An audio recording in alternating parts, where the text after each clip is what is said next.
Mood off the nation का projection है कि बिहार में एनडीए अगर आज वोट होते हैं तो एनडीए को 52% वोट मिल सकता है और इंडिया अलायंस को 42% वोट मिल सकता है, अदर्स को 6% वोट मिल सकता है। मैं बिहार पर इसलिए बात करना चाहता हूं क्योंकि अगले बड़े महत्वपूर्ण विधानसभा चुनाव बिहार में ही हैं जहां एनडीए की सरकार अभी है। यशवंत जी, ये मतलब चूंकि आपका सर्वे है तो पहले इसको समझाएं कि क्या ये बात हम विधानसभा के राजनीति पर इसको लागू करके देख सकते हैं? लोकसभा के लिहाज से आपने सवाल पूछा और पाया कि 52% एनडीए का वोट है। क्या हम ये कह सकते हैं सेफली कि विधानसभा चुनाव में भी एज होगा अगर ये सर्वे ठीक है तो? देखिए, इस सवाल का तकनीकी जवाब है नहीं, क्योंकि जैसा आपने बोला कि लोकसभा में आप किसको वोट देंगे और विधानसभा में किसको देंगे, ये अलग अलग मसला है, लोगों का अंतर पड़ता है। दिल्ली में ही हमने देखा 7-0-67-3, 7-0-62-8, 7-0 मसला है, बिहार में उतना नहीं, सभी राज्यों में अगर आप देखेंगे तो लोकसभा और विधानसभा चुनाव में मैसिव डिफरेंस रहा है। लेकिन ये तकनीकी जवाब है। राजनीतिक जो समझ का जवाब है कि बिहार शायद इसका अपवाद है। बिहार में आज भी अंक गणित बीज गणित पे भारी पड़ता है। जिसके पास में अंक गणित है वही सरकार में आता है। और जब तक नीतीश कुमार और चिराग पासवान ये दोनों फैक्टर एंड बीजेपी के साथ में खड़े हैं, अंक गणित जो है वो बीजेपी का भारी रहेगा। ये बात बहुत क्लियर है। ये बात मतलब ये इतने वर्ष हो गए देखते हुए। आप देखिए 2 ब्लॉक हैं वहां वोट देने के, एक भाजपा का ब्लॉक है, एक आरजेडी का ब्लॉक है, सामाजिक ब्लॉक बना हुआ है। दोनों बराबरी के हैं, 30-30% मान लीजिए एक तरह से।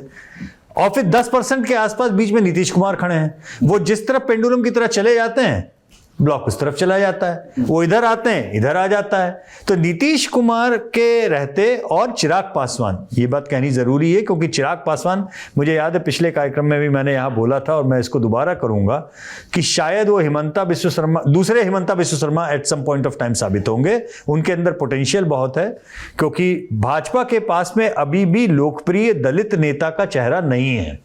ठीक है ना, एक वो नहीं है, कभी नहीं रहा है उनके पास में, एक वो वैक्यूम है उनका उस जगह पे।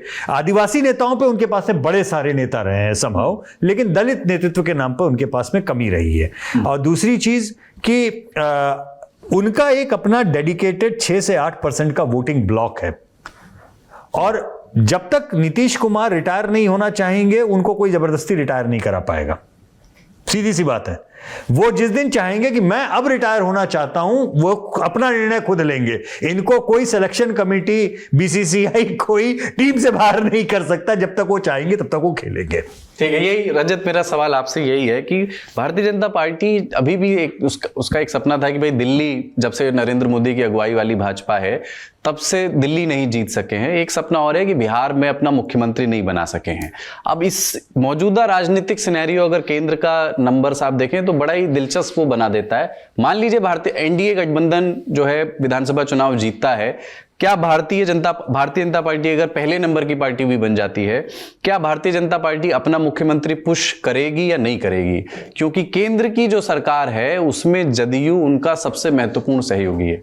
देखिए, सपना जरूर है लेकिन सपने को हासिल करने की जल्दबाजी नहीं है। इतनी जल्दबाजी नहीं होनी चाहिए कि उसके कुछ और खामियाजा पार्टी को राष्ट्रीय स्तर पे या प्रदेश स्तर पे होए।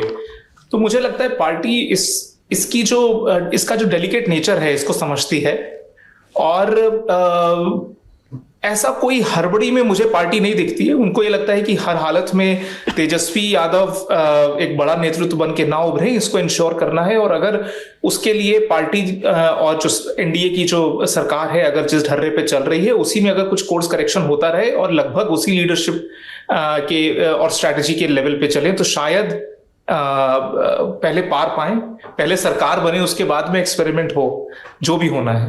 तो चुनाव तक तो मुझे कोई भी परिस्थिति बदलती हुई नजर भी नहीं आती। और ऐसा कोई अब की स्थिति में ऐसा कोई एकदम तीव्र नेतृत्व नहीं है जो तेजी से चढ़ रहा हो जिसकी वजह से पार्टी सेंट्रल लीडरशिप के ऊपर प्रेशर हो कि आप एकोमोडेट करिए उनको या ऐसी कोई एक जगह दीजिए जिसमें बराबरी हो सके नीतीश जी से। वो मुझे दिखता हुआ नजर नहीं आ रहा।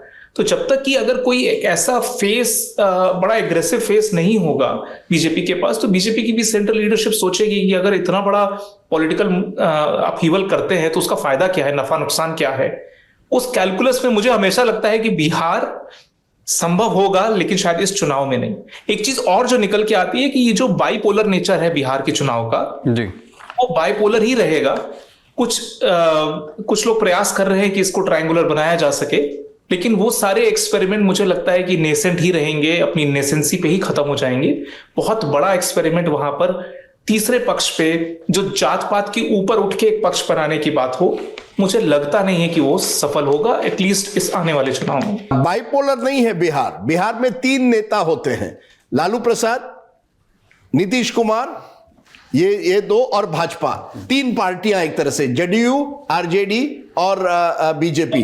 2 पार्टियां एक तरफ जाए, तीसरा हार जाता है। ये बिहार की राजनीति। आप सोचिए ना कुलदीप, आपके पूरे लिस्ट में इस मूड ऑफ द नेशन में नीतीश कुमार जी का नाम कहीं नहीं है टॉप 10 में, ना मुख्यमंत्री लिस्ट में बिहार के, ना ही ऑल इंडिया में। तो ऐसा नहीं है कि बीजेपी जानती है, केवल ये गणित की बात है।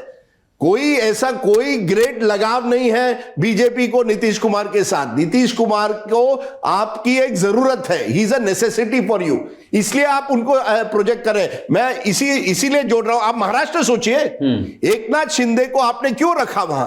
क्योंकि तब आपको जरूरत थी एकनाथ शिंदे को शिवसेना को तोड़ने के लिए और अपने तरह से अपने अलायंस को बढ़ाने के लिए। जैसे आपकी बड़ी जीत हो गई, किसको आपने मुख्यमंत्री बनाया? देवेंद्र फडणवीस को। और एकनाथ शिंदे बेचारे अब अपने कुछ दिनों पहले कुछ पत्रकारों को कह रहे थे कि अब मैं बहुत खुश हूं, अपने फार्म हाउस में रहता हूं, अपने फार्म में रहता हूं। उनको करने दीजिए जो करना है। तो इस्तेमाल करना, use and throw politics BJP बहुत ही अच्छी तरह से जानती है। दूसरी तरफ कांग्रेस पार्टी में क्या होता है, जितना विवाद होता है शैलजा और हुड्डा के, वो चुनाव के पहले हुआ। अगर आप सोचिए कांग्रेस जीत जाती, उसके बाद किसको मुख्यमंत्री बनाए, ये आपके हाथ में होता है। भाजपा ये अच्छी तरह से जानती है। भाजपा की रणनीति यही है कि नीतीश कुमार को रखिए आप चुनाव तक प्रोजेक्ट करिए। चुनाव में अगर इस बार भाजपा को बड़ी जीत मिलती है, जैसे महाराष्ट्र में मिली थी, तो कौन जाने भाजपा का मुख्यमंत्री होगा। ये वो स्टेट है जहां इतने सालों तक भाजपा चाहती है अपना मुख्यमंत्री बने, नहीं बन पाया है। लेकिन चुनावी आंकड़ों को देखकर भाजपा अपनी मूव करेगी, चुनाव के पहले नहीं करेगी।